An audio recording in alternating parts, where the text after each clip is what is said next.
Hi, Don the Critic here.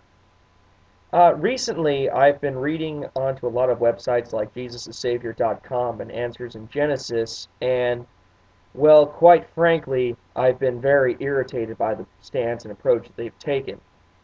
More and more, we're finding that we're trying to push different methods of Christianity and different creationist views on others, and the problem is the evangelical community are the ones that have the market cornered in apologetics and in philosophy and in holding the scientific credentials within Christianity.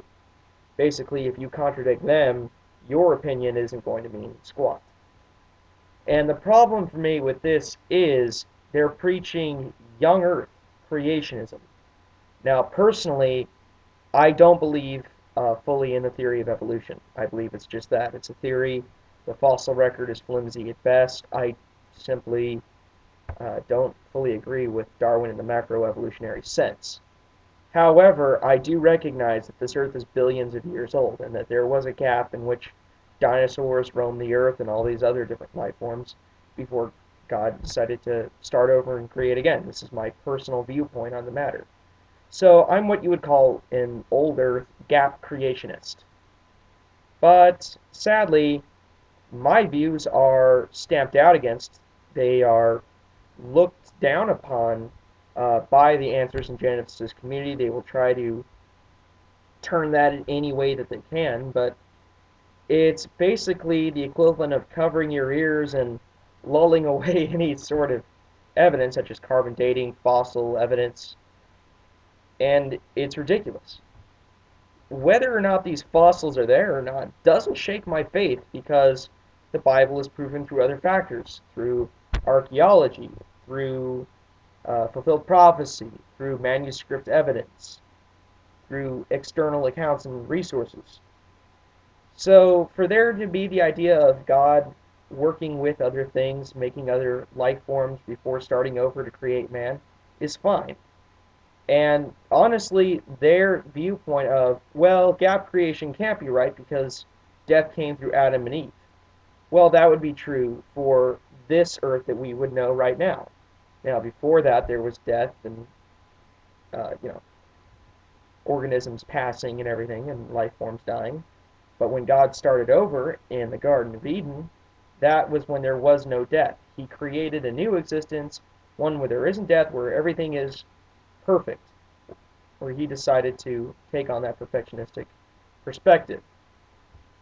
And sadly, though, biblical literalists will try to read a first century to ninth century BC book with their, well, very, very literal 21st century minds, realizing that the Hebrews didn't really care about the way that it was written. They didn't care about the minor details. What they cared about was the spiritual impact that it would have on the reader. But sadly, because it is taken literally and at face value, and it doesn't work if you do that. So that's why they have tried to, in the young earth community, really try to justify everything by doing academic and scientific acrobatics to try to change things around and make it so that they're things that aren't true. And I really do believe that, well, the young earth idea is very nonsensical and quite frankly ludicrous. I think we should be taking on a more old earth type of perspective. But that's just my opinion. But I guess the message I'm trying to say is we shouldn't have just one opinion being circulated in the Christian spectrum. We shouldn't just be all young earthers and everyone else can go away. No, I think if there are old earthers, they're fine. They don't contradict the Bible. If you've got gap creationists, that's fine. If you've got theistic evolutionists, I don't agree. I think that's a case of trying to have your cake and eat it too. I think that's completely fine to have them in the community, though.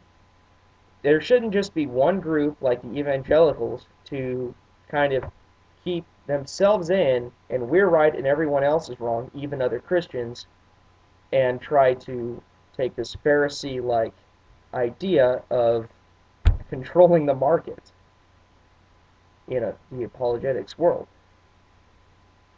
So I guess my main point is let everyone in, let them all speak their opinion.